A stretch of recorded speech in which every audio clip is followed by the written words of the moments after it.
பார்த்திபன் அப்படிங்கிற ஒருத்தனுக்குள்ள லியோ இருக்கிறான் அண்ட் அவன் வெளியில வந்துட்டான். அதுதான் இது வரைக்கும் புரிஞ்சுக்கிட்டது. பட் இந்த செகண்ட் ஆஃபோட எல்சியூ ஸ்டோரியில, அதாவது உண்மையான கதையில அது அப்படி டோட்டலா மாறப்போகுதுன்னா ஜஸ்ட் பெர்ஸ்பெக்டிவ் தான் மாறப்போகுது. நான் சொன்னது மாற போறது கிடையாது. ஏன்னா ஃபர்ஸ்ட் பார்ட்ல நான் ஒன்னு சொல்லியிருப்பேன், 20 வருஷத்துக்கு முன்னாடி இந்த உடம்புல உள்ள லியோங்கிற ஒருத்தன் கொல்லப்பட்டு பார்த்திபன்கிற ஒருத்தன் புதுசா பிறந்து இப்போ வாழ்ந்துகிட்டு இருக்கான். அண்ட் 20 வருஷத்துக்கு அப்புறம் லியோங்கிறவன் பிறக்கான், இப்ப திரும்ப வந்துட்டான்.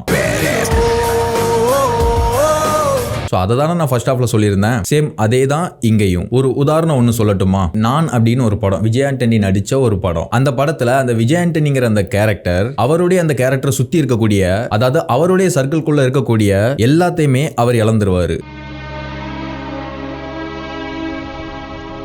சோ அந்த கேரக்டரை சுத்தி எந்த விஷயமும் நல்ல விஷயமா இல்ல. நல்லா இருக்கீங்களா சித்தி? இருக்கும். என்னங்க கொஞ்சம் உள்ள வாங்க. கார்த்திக், காபி சாப்பிடுமா? இப்ப இங்க எதுக்கு வந்திருக்கா உங்க அண்ணன் மகன்? உங்களால சொல்ல முடியல, சொல்லுங்க, நான் போய் சொல்றேன். ஸோ இருந்தாலும் ஒண்ணுதான், செத்தாலும் ஒண்ணுதான் அப்படிங்கிற மாதிரி நிலைமையில அந்த கேரக்டர் இருக்குது. பட் ஒரு பஸ் ஆக்சிடென்ட்ல சலீம் அப்படிங்கிற ஒரு பையன் வந்துட்டு இறந்துருவான். அந்த இடத்துல விஜய் ஆண்டனி அவருடைய ஐடென்டிட்டியை இவர் எடுத்துப்பாரு. தன்னுடைய வாழ்க்கை ஆல்மோஸ்ட் எல்லாம் முடிஞ்சிருச்சு டோட்டலாவே. பட் வாழணுங்கிற ஆசை இருக்குது அவருக்கு. ஸோ அதனால இறந்து போன ஒருத்தனோட அடையாளத்தை எடுத்துப்பாரு. அந்த சலீம்ங்கிற அந்த பையனோட ஐடென்டிட்டியை இவர் எடுத்துப்பாரு. என்ன பண்றீங்க? காலேஜ் படிக்க வந்திருக்கேன் சார்.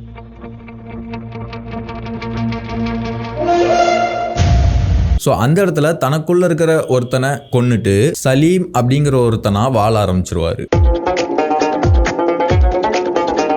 அதாவது அந்த படத்துல வெறும் பேரை வச்சு மட்டும் வாழ மாட்டாரு. டோட்டலா அந்த படத்துல எல்லாத்தையுமே மாத்திப்பாரு. டோட்டலா சலீம்ங்கிற ஒரு பையனாவே நம்பி தன்னை நம்பி வாழ ஆரம்பிச்சிருவாரு.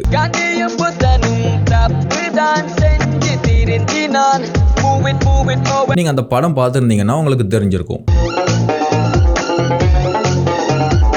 சேம் அதே தான். லியோங்கிற ஒருத்தன் தன்னோட வாழ்க்கைக்குள்ள இருந்து வெளியில வந்து புது வாழ்க்கைய ஆரம்பிக்கிறான். அவனுடைய லியோங்கிற அந்த அடையாளம் மோசமானது. சோ அந்த அடையாளத்தால அவனால நார்மலா வாழ முடியாது. அதனால பார்த்திபன் அப்படிங்கிற ஒரு அடையாளத்தை எடுத்துக்கிறான். பார்த்திபன் அப்படிங்கிற ஒருத்தனை அவனாவே உருவாக்கி வாழ்றானா அப்படின்னு கேட்டீங்கன்னா அதுதான் இல்ல. பார்த்திபன் அப்படிங்கிற ஒருத்தன் உண்மையாவே இருக்கிறான். அதாவது உண்மையாவே இருந்தான். அவன் இப்போ உயிரோட இல்ல. சோ லியோ வந்துட்டு அவனுடைய அடையாளத்தை எடுத்துக்கிட்டாரு. தன்னை பார்த்திபனாவே நம்பி பார்த்திபனாவே மாத்திக்கிட்டு, அதாவது அந்த இறந்து போன அந்த பார்த்திபனோட லைஃப இவர் அப்படி கண்டினியூ பண்ண ஆரம்பிச்சிட்டாரு. சேம் நான் படத்துல வர்ற மாதிரி தான். லியோ உருவத்திலே இருக்கக்கூடிய பார்த்திபன்கிற ஒருத்தனோட உருவத்தையும் அடையாளத்தையும் லியோ எடுத்துக்கிட்டாரு. இதை நான் எந்த ஆதாரத்தை வச்சு சொல்றேன் அப்படின்னா, பார்ட் 2ல வந்துட்டு பார்த்திபன் அப்படிங்கிற ஒருத்தன் இப்படி ஒரு கொலை பண்ணியிருக்கான், ஜெயிலுக்கு போயிட்டு வெளியில வந்திருக்கான்.